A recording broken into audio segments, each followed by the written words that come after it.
Bonjour, je vous propose un nouveau tutoriel sur CielPay Evolution 2016 sur la GMP. Le principe de la GMP qui signifie garantie minimale de points est lorsque vous êtes cadre et que vous êtes en dessous de ce qu'on appelle, pas du plafond sécurité sociale, mais ce qu'on appelle un plafond salaire charnière qui est spécifique à la GMP, qui est pour donc 2015 de 3 000 euros 492,82. Si vous êtes en dessous, vous aurez ce qu'on appelle de la GMP. Alors, la GMP, en fait, ça équivaut à une retraite cadre tranche B, sauf que les points retraite GMP sont moins forts que les points retraite tranche B.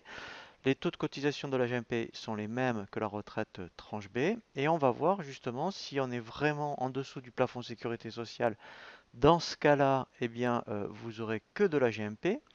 Si vous êtes le salaire entre le plafond sécurité sociale et le salaire charnière, dans ce cas-là, vous aurez à la fois de la tranche B et de la GMP. Et si vous êtes bien sûr au-dessus, je dirais, du salaire charnière, eh bien, donc vous n'aurez que de la tranche B. Alors, on va voir une simulation avec trois salaires bruts, un de 2000 euros. On verra donc comment Ciel le calcule par rapport à la GMP. Nous verrons également ensuite un bulletin à 3300 euros pour voir justement si Ciel fait bien la distinction entre à la fois la GMP et la tranche B. Et nous terminerons donc une simulation par un bulletin de salaire de 3500 euros où là vous verrez normalement, eh bien, il n'y aura que de la tranche B.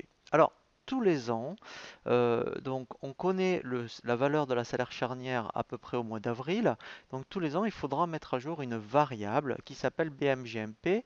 Donc dans le menu base, nous allons donc dans les variables et nous allons chercher, vous voyez, donc elle est ici, la variable qui s'appelle BMINGMP où donc une fois par an, il va falloir mettre à jour donc la valeur. Donc là, ça sera en avril 2016. Donc pour cette année, elle est de 322,82 €. Donc il y a une particularité d'ancienne, hein, c'est qu'en fait, on ne rentre pas le salaire charnière, on rentre la valeur du forfait de la GMP. Donc il faudra le mettre à jour absolument au mois d'avril. Et maintenant, nous allons faire une simulation de bulletin de paye. Donc lorsque on va donc prendre un bulletin donc d'un cadre, donc là si je vais sur ce salarié, on va donc voilà. Donc première chose que je vais faire une simulation avec donc un salaire de base, comme j'avais indiqué, de 2000 euros.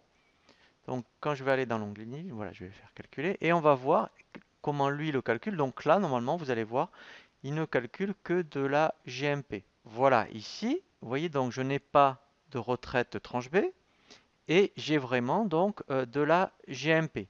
Donc ça, c'est le premier cas de figure. Donc ça va être le cas lorsque vous êtes tout le temps en dessous du plafond sécu, donc 3170. Systématiquement, eh bien, vous aurez au minimum 322,82 €.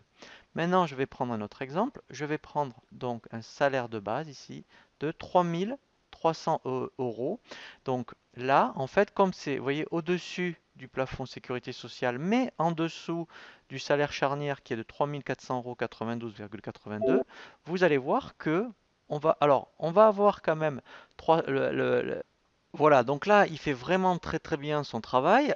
On a quand même 322,82 €, mais là, au moins, vous voyez, c'est très bien fait. Donc, il y a un peu de tranche B, donc de 130 euros, et là, on a donc de la GMP à 192,82 €. Et si on fait la somme des deux, ça fait bien les 322,82 €. Donc, en fait, là, il le fait vraiment très très bien. Dernier cas de figure, quand on a donc un salaire de base d'un cadre qui est au-dessus du salaire charnière de 3492,82 €, et bien là, en fait, on va voir que, et bien là, il n'y aura pas de souci. Quand je vais faire calculer, on n'aura que de la tranche B. Vous allez voir, voilà, ici maintenant, eh bien, on n'a que de la tranche B. Donc en fait, hein, si elle le fait vraiment très très bien, lorsque vous aurez un cadre, vous, en fait, la seule chose qu'il va bien falloir penser à faire, c'est tous les ans, au mois d'avril, hein, donc dans le menu base variable, de toujours mettre à jour cette variable là qui s'appelle base minimum GMP.